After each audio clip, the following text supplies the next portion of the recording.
After noise, the mind starts inventing its own weather.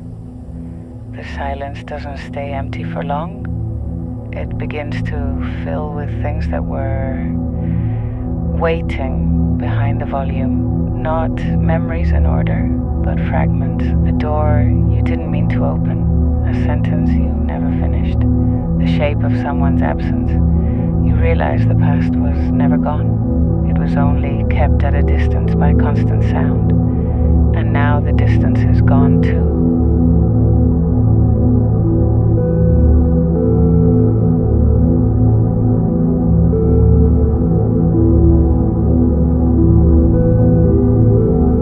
There is something existential about this quiet.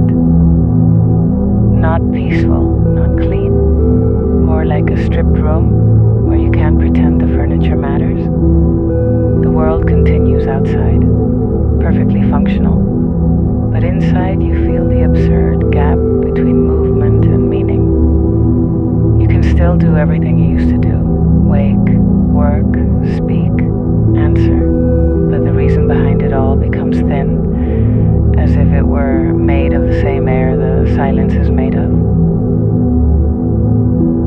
Noise gives the illusion of direction. It makes the day feel inevitable.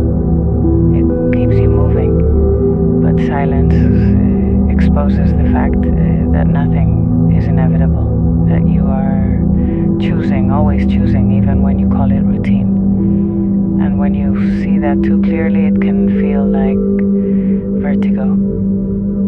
It is strange to realize how much of existence is held together by distraction, and not because a distraction is evil, but because attention is heavy. When you look directly at your own life for too long, it starts to look unfamiliar, like a sentence you've repeated so many times it loses meaning.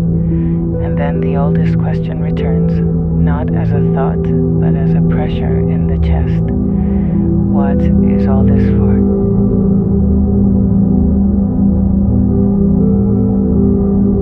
There is no answer in the silence. That is its cruelty.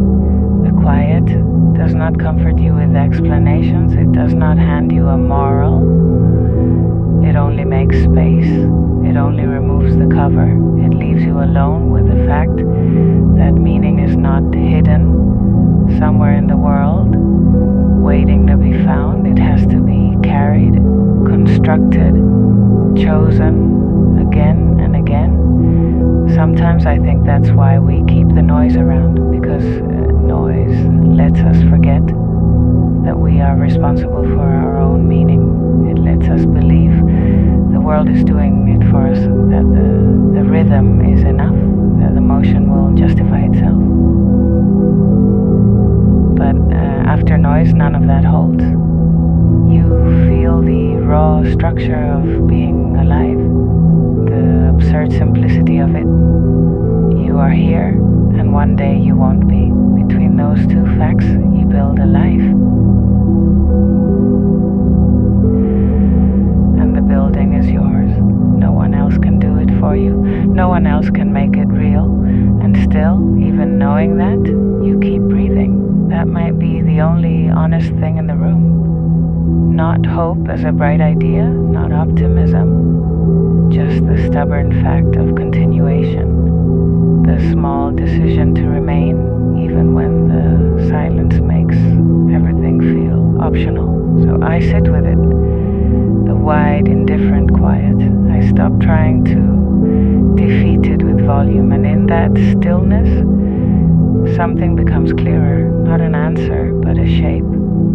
That the silence after noise is not punishment. It is the moment you are left with yourself. Without costume, without rhythm, without cover. And you have to decide whether you will disappear into that emptiness or learn how to stand there unprotected and still stay.